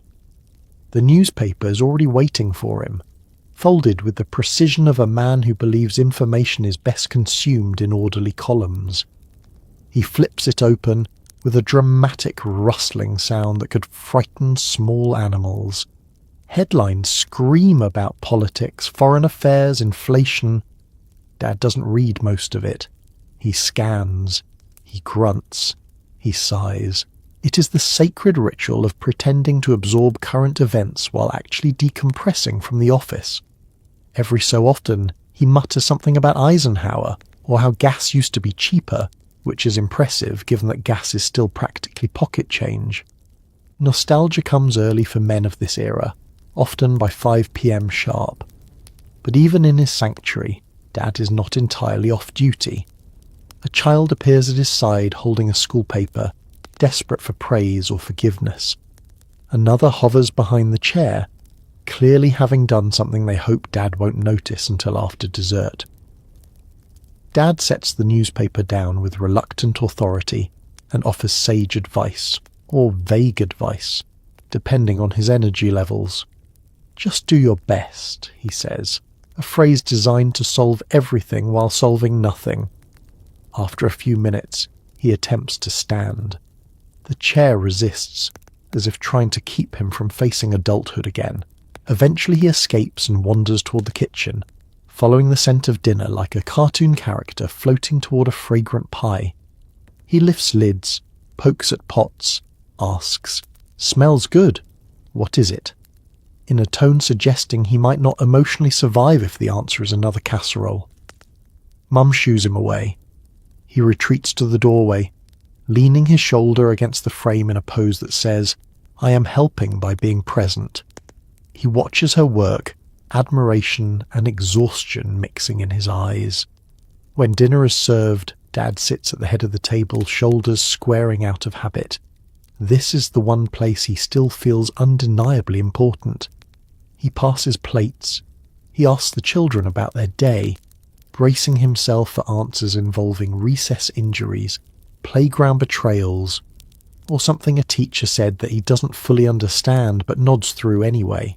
And then, after the meal, after the dishes, after confirming that yes, homework must be done and no, bedtime is non-negotiable, Dad returns to his chair. The newspaper is waiting. So is the soft glow of the lamp and the comforting illusion that everything is under control. He loosens his tie a little more, exhales the last of the day's frustrations, and lets the quiet settle around him. The home may be loud, imperfect, chaotic, but it's his refuge. His one place where he doesn't have to sell anything, prove anything, or negotiate anything except who left their toys on the stairs again. And as you watch him drift into his evening routine, paper in hand, shoulders finally lowering, shoes kicked off, you understand something. Dad isn't just coming home. He's returning to the small, fragile universe he carries on his back, the one he works for, worries for, sacrifices for, the one place where, no matter how stressful the day has been, he can pretend everything is fine until tomorrow. Everyone gathers in the living room to play games, watch TV, and politely ignore tensions simmering beneath the surface like a jello mould that never set. The living room glows under the warm yellow light of a lamp, with a shade so large it could double as a parachute. This room, carefully curated by Mum to appear perpetually photo-ready, now transforms into the family arena, equal parts cosy bonding experience and psychological minefield. The furniture is arranged to promote togetherness, though everyone manages to angle their bodies away from one another in subtle gestures of emotional self-preservation. Dad sits in his favourite armchair, the springs groaning under the weight of a man who has fought capitalism all day and would prefer not to fight his children tonight. Mum perches on the couch, posture elegant, expression serene, masking the quiet exasperation of someone who has asked the same child to stop bouncing on the cushions 6 times already. The kids gather around the coffee table where a collection of board games waits like ticking time bombs. Monopoly, Clue, Sorry, each one a gateway to either genuine joy or familial catastrophe. Tonight the family settles on a classic, Monopoly, also known as the game that ruins Thanksgivings. Dad opens the box with solemn ceremony, removing the tokens as if handling ancient relics. "You can be the car," he says, sliding it to you, an honour, but also a responsibility. Your siblings grab the dog and the thimble, both convinced they are now invincible. Mum chooses the iron, probably because it is the most honest representation of her daily workload. The game begins peacefully enough. Money changes hands, properties are purchased, everyone makes diplomatic comments like, "Oh, how nice and good for you," as though each transaction isn't a step toward financial annihilation. But tensions rise quickly. Dad's tone shifts when he realizes someone has purchased his favorite property. Mum's smile tightens when someone lands on her hotel by accident and groans dramatically. A sibling accuses another sibling of cheating. Someone flips the chance card too aggressively. The dog token tumbles to the floor. Civilizations have collapsed over less. To calm the atmosphere, Mum suggests switching to something more cooperative: television. The suggestion is accepted with the unanimous relief of a ceasefire. Dad turns the dial on the TV and the screen flickers to life, showing a wholesome family comedy that everyone pretends to enjoy equally. The laugh track echoes through the room, smoothing over the leftover Monopoly injuries. Mum knits quietly. Dad pretends not to fall asleep. You curl up with a blanket that smells like dryer sheets and childhood security. But even television has its own brand of passive aggression. Someone complains about the channel. Dad refuses to change it because this is what we're watching. Mum offers the world's softest sigh. A sibling repeatedly asks what time dessert is. You calculate how many minutes until bedtime based on how many commercials you've endured so far. Eventually Dad does fall asleep, lightly snoring in a way that suggests he's dreaming about mowing the lawn. Mum gives the children a look that says, "If you wake him, so help me." Everyone suddenly becomes very invested in staying quiet. A commercial for soap airs, promising happiness, cleanliness, and maybe spiritual transcendence if you buy their brand. Mum's eyes glaze over, Dad snores louder. The kids stare at the ceiling. Television, you realise, is its own form of meditation. After the show ends, dessert appears, a bowl of pudding or gelatin moulded into a shape that defies geometry. Everyone eats silently, as though participating in a solemn ritual. The sweetness soothes lingering resentments. A sibling apologises half-heartedly for earlier. Mum accepts. Dad is still asleep. Finally, bedtime approaches. Mum begins herding children like a shepherd guiding mildly feral sheep. Dad wakes with a jolt, insisting he wasn't sleeping. The board game remains on the table, unresolved, an artifact of earlier conflict waiting for tomorrow's archaeological team. As you head down the hallway, you glance back at the living room. The lamp still glowing, the TV cooling down, Mum quietly folding a blanket, Dad pretending he knows what the show is about. And it dawns on you. Family time in the 1950s isn't perfect. It's chaotic, funny, tense, tender, competitive, and deeply human. It's love delivered in glances, jokes, shared bowls of pudding, and the collective decision to pretend nothing is wrong even when everything feels just a tiny bit off. But it is togetherness, and in this decade, togetherness is the glue, sometimes sticky, sometimes brittle, but always enough to hold a family through the night. You help with chores that seem specifically designed to teach children that life is labour, drying dishes, taking out trash, and occasionally holding a flashlight for Dad like you're assisting in surgery. The evening hums with the rhythm of domestic obligation. The kitchen is still warm from dinner, steam rising from the sink like it's exhaling after a long day. Mum stands at the counter, sleeves rolled neatly, washing dishes with a determination that suggests she's in a one-woman battle against grease, grime, and the crushing expectations of mid-century housekeeping. Your job, your sacred duty, is to dry those dishes with a towel that never fully dries anything. It mostly moves the moisture around. But that counts as helping. Every few plates, Mum gives you a nod of approval, the kind of nod that says, "Good.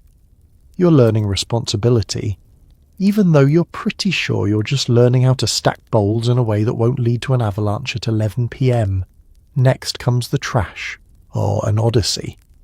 You tie the bag with the concentration of someone defusing a bomb, because if the knot fails, the consequences are catastrophic and extremely smelly.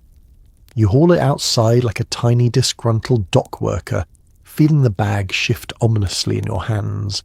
The night air is cool on your face, Crickets chirp. Somewhere, a neighbour's dog barks at absolutely nothing. You toss the trash into the metal can, which responds with a loud clang that echoes through the neighbourhood like a warning shot. Then comes the chore every child dreads, flashlight duty. Dad summons you to the garage, where he stands over a mysterious half-disassembled household object, a toaster, a lawnmower, a pipe, a car part, something. It doesn't matter what it is, because 1950s dads will attempt to fix anything with nothing but a wrench, sheer confidence, and whatever loose screws are lying around. He hands you the flashlight, which is heavy, dented, and emits a beam of light only when it feels emotionally ready. Your job is to hold it steady while Dad mutters about manufacturers, communists, and the declining quality of American steel. He asks you to shine it right there, pointing vaguely at a cluster of bolts. You try. The light goes everywhere except where Dad needs it. He sighs, adjusts the angle himself, and resumes tightening something that may not be connected to anything.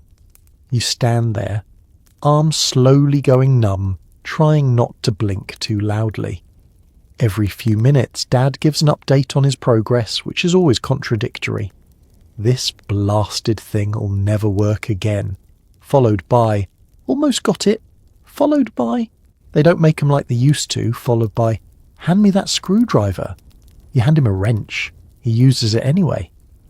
It works. Other chores await you inside. Sweeping, for instance, which looks simple, but quickly becomes an existential crisis, because every crumb you sweep reveals another crumb you missed. The broom bristles scrape across the floor like a judgmental old man. Dust collects in stubborn corners, forming alliances with lint and hair. Eventually you declare victory, even though the dustpan clearly disagrees. Laundry folding is next. Towels fight back. Pillowcases warp themselves into interpretive shapes. Socks go missing in ways that suggest supernatural involvement. Mum has developed folding techniques so complex that you're convinced she could pack an entire family into one suitcase if she really tried. As you help, she thanks you with that soft, tired voice, the kind that makes you realise chores aren't just about work. They're about family cooperation, survival, and keeping the house from collapsing into chaos. Later, Dad emerges from the garage triumphant, holding the repaired toaster like a hunter displaying a freshly caught deer.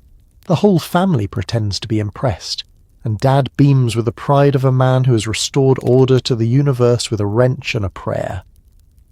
When the final chore is done, you collapse on the couch, exhausted from a night of drying, lifting, sweeping, and illuminating Dad's mechanical monologue. Your hands smell faintly of dish soap and old metal. Your socks are dusty. Your arms ache pleasantly. And yet, something warm settles inside you. The feeling of having contributed, even in small ways, to the household machine that keeps everything running.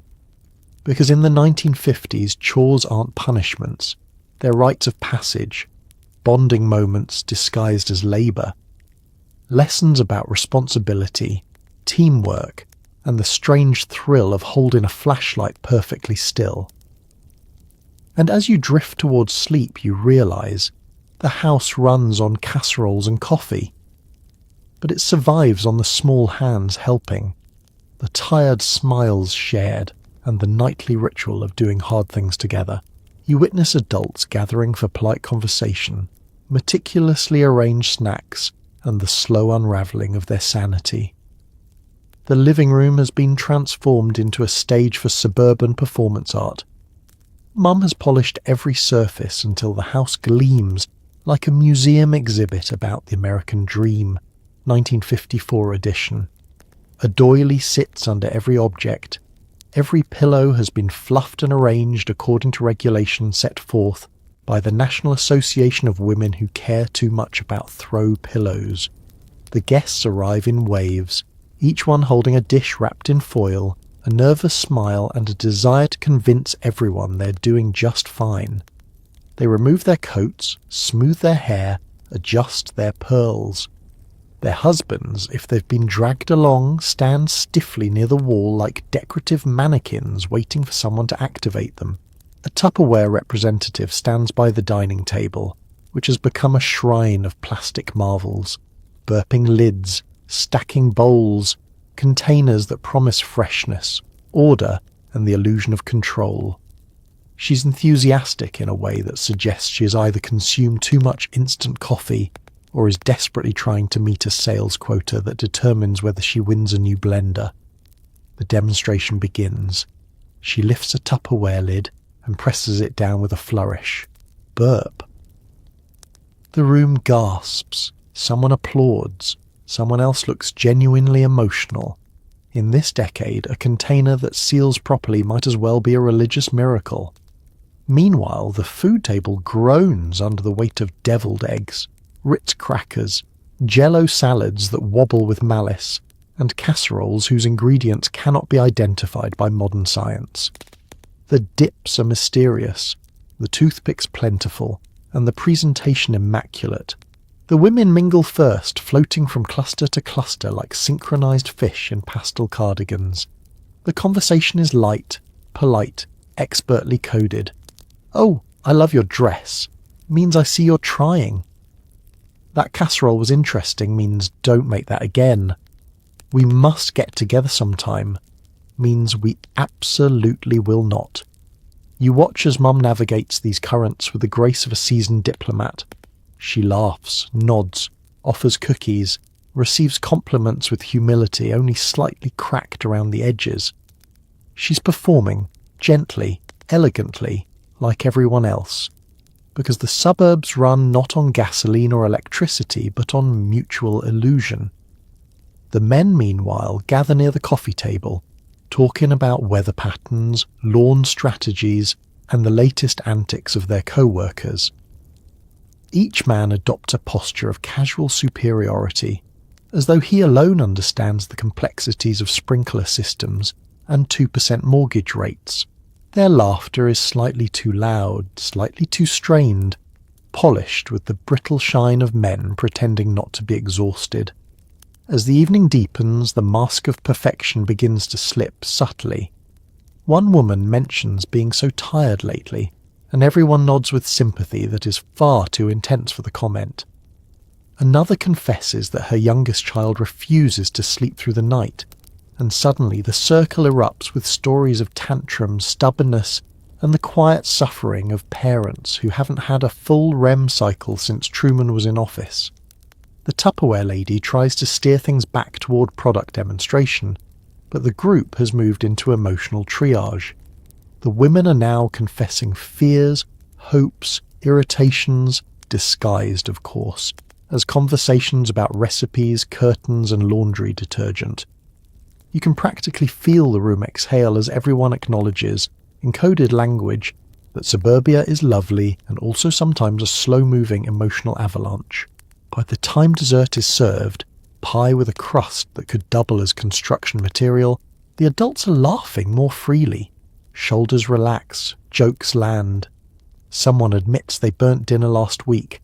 Someone else admits they sometimes hide in the bathroom for quiet. A man confesses he doesn't actually understand how his lawnmower works. The group nods, relieved. Vulnerability, though mild and brief, has arrived. Finally, the guests gather their coats, offer a flurry of polite goodbyes, and step back into the calm darkness of the neighbourhood streetlights. Mum closes the door, leans against it, and sighs with the soft heaviness of a woman who has survived another evening of emotional juggling. You look around at the crumbs, the empty cups, the abandoned Tupperware catalogue, and you realise suburban nightlife isn't loud or wild. It's quiet, careful, communal, and a little desperate. A place where adults try to convince themselves and each other that they're keeping it all together.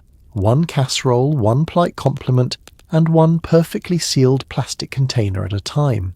Your nighttime routine includes brushing your teeth with mint plaster and drinking warm milk that tastes like moral discipline. You stand in the bathroom staring at the toothbrush in your hand like it's a medieval weapon you've been forced to wield. The toothpaste oozes from the metal tube with a thick, chalky resistance, landing on the bristles in a paste that looks medicinal and tastes like someone melted a breath mint into drywall. You scrub your teeth dutifully, aware that this is less about hygiene and more about parents ingraining character.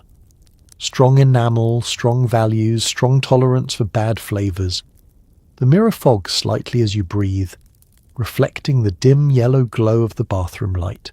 Your hair is mussed, your pyjamas slightly too stiff, and the faint echo of Dad clearing his throat drifts down the hallway like an auditory reminder that peace is mandatory after 8 p.m. You spit into the sink and watch the paste swirl away, chalk dust and mint evaporating into the plumbing as if fleeing the scene of a crime. Then comes the warm milk. Mum hands you a cup with the seriousness of a doctor prescribing life-saving medication. The milk is thick, steaming softly, with a smell that insists you behave yourself. You sip it reluctantly, feeling it coat your throat in a way that suggests it is preparing you for a life of restraint, order, and early bedtimes. The warmth spreads through your chest, heavy and oddly comforting, as though the milk is giving you a gentle lecture about responsibility. The house quiets around you.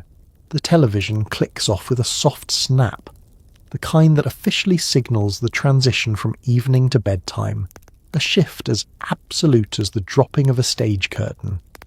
Dad folds his newspaper. Mum adjusts the living room throw blanket that no one is allowed to use. Siblings scatter toward bedrooms, each performing their own routine of denial and bargaining. Down the hallway, the lights dim one by one. The house settles into its nighttime posture, creaking, sighing, mumbling old wood complaints. Even the refrigerator softens its hum, as if trying not to disturb anyone. You climb into bed, the sheets cool and crisp in a way that reminds you your mother ironed them, which seems excessive but also deeply soothing. Your blanket is thick and slightly scratchy, tucked around you with military precision. Comfort in the 1950s often doubles as restraint.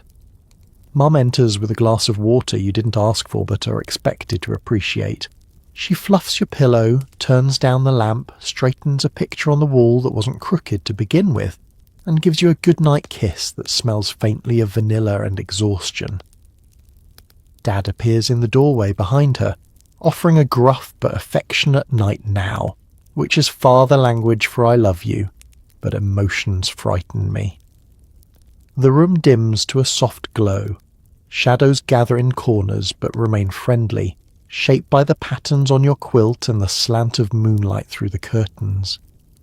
You hear the soft murmur of your parents talking in the next room, voices low, tired, carrying the weight of everything they keep hidden from the kids, because adulthood is a mystery best left for later.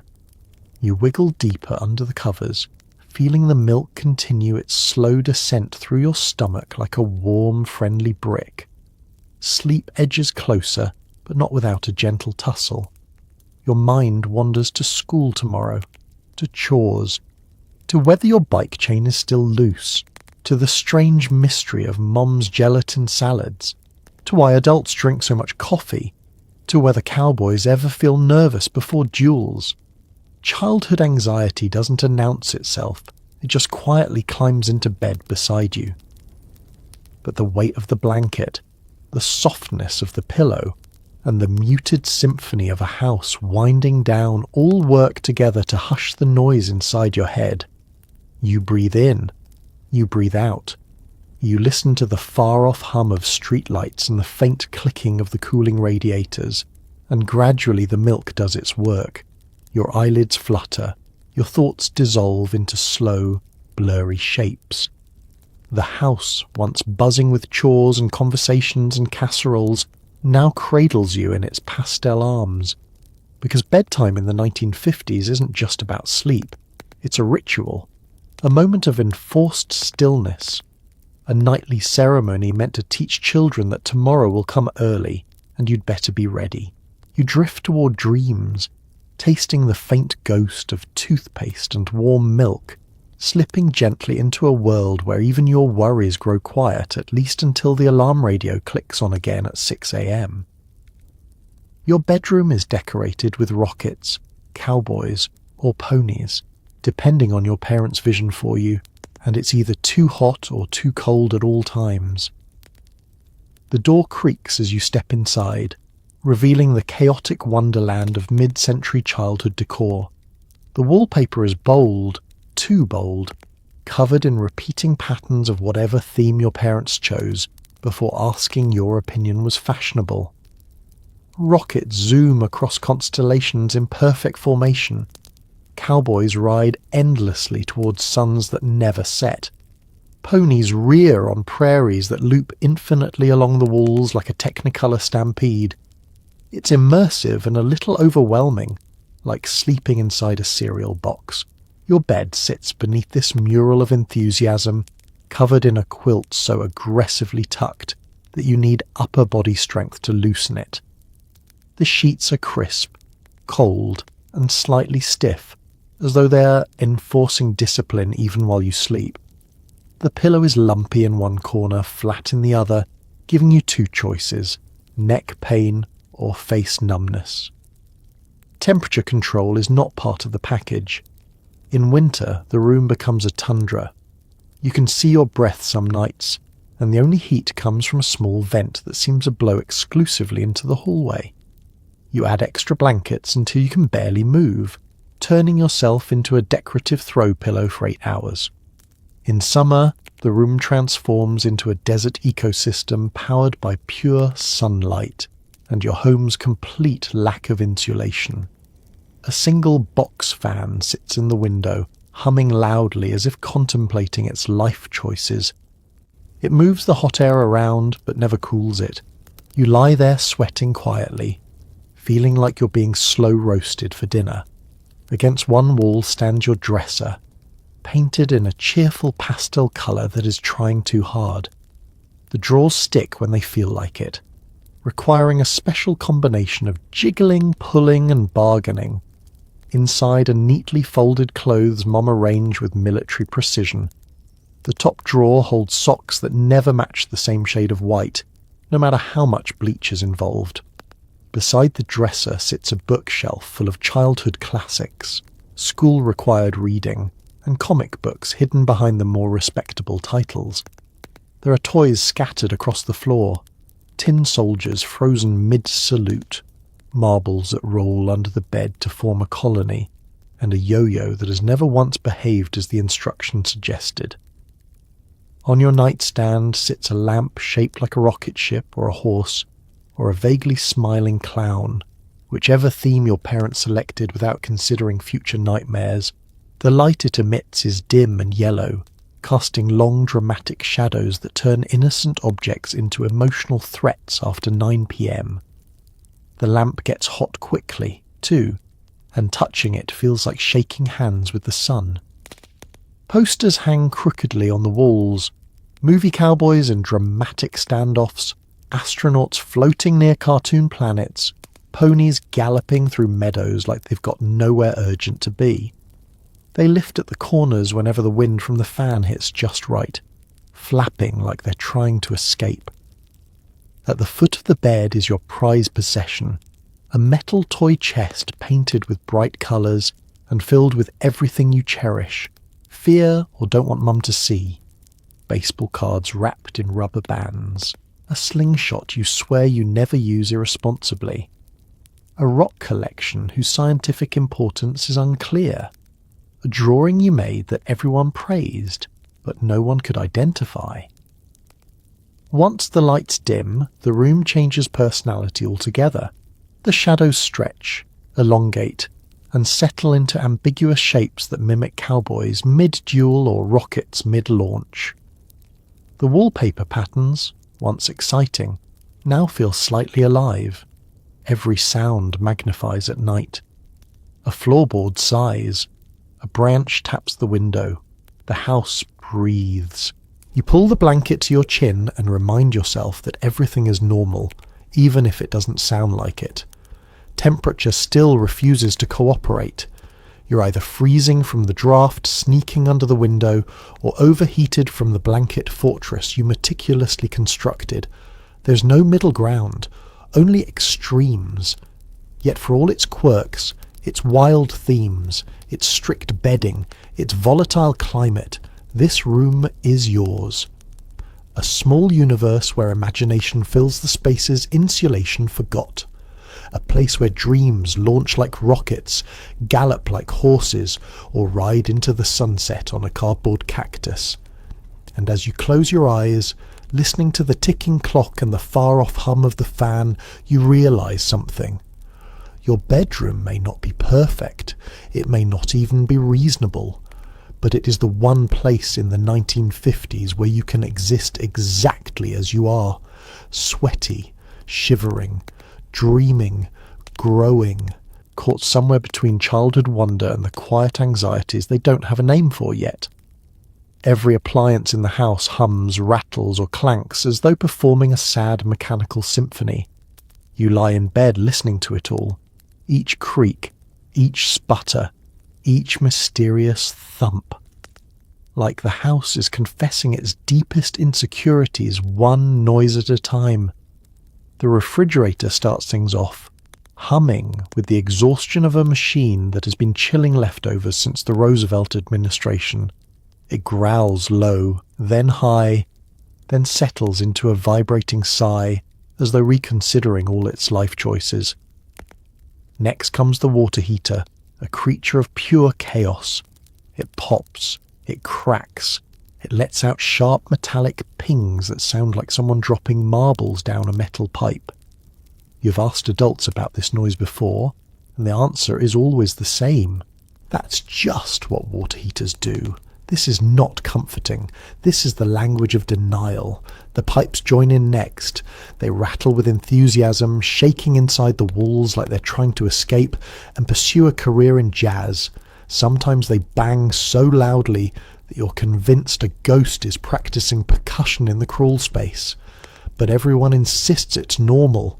Everything in the 1950s is normal, even when it sounds like a battle between gremlins and plumbing. The clock on your nightstand is perhaps the boldest member of the nocturnal orchestra. Its ticks are not gentle. They're assertive, confident, judgmental. The ticking fills the room like a metronome conducting the entire household's anxieties. Tick, did you finish your homework? Tick, don't forget your lunch tomorrow. Tick, you really should call Grandma more often. Tick, time is slipping away, kid. Better keep up. Somewhere downstairs, the dishwasher groans dramatically, even though it is only washing 3 plates and a cup. It swishes aggressively, like an athlete overtraining for an event that does not exist. The machine rattles, pauses, then resumes with a deep mechanical sigh, as though emotionally preparing itself for the rinse cycle. Then there is the radiator. The radiator does not make normal heat-related sounds. It bangs like it's trying to break out of its metal cage. It wheezes with the tortured breath of a Victorian ghost. Sometimes it hisses so sharply that you sit upright in bed, convinced a snake has entered the heating system. Adults wave this off too. That's just the pipe settling. Into what? A haunted dimension. You remain unconvinced. Even the outdoor noises contribute to the nightly concert. A branch taps the window with the persistence of someone politely demanding entrance. The wind whistles through the thin window panes, slipping into your room with a cold breath that feels mildly judgmental. Somewhere down the street, a dog barks at literally nothing, perhaps joining the house in its sorrowful chorus. And then, when the appliances lull, when the pipes rest, when even the clock seems to soften its ticking, you hear it, the house settling. Every house in the 1950s settles, a term adults use casually, as though the entire structure creaking ominously in the dead of night is a relaxing phenomenon. The floors groan, the beams shift. You swear the walls exhale. It's the sound of a building remembering all the lives moving inside it. all the casseroles baked, all the secrets whispered, all the laundry folded. It is tender, eerie, and ancient. Yet somehow, within this orchestra of mechanical anxiety, there is comfort. A strange reassurance that the house is alive in its own clunky, unpredictable way. The noises become familiar companions. Odd, yes, but loyal. They remind you that even when the world outside feels big and unknowable, this messy, noisy, imperfect home is holding you through the night. As your eyelids grow heavy, the hums blend together. The clanks soften. The rattles stretch into long, sleepy vibrations. Eventually, the whole house settles into a slow, rhythmic lullaby. A lullaby only a 1950s home could sing. And finally, wrapped in the soundscape of groaning appliances and whispering walls, you drift into dreams, comforted not by sight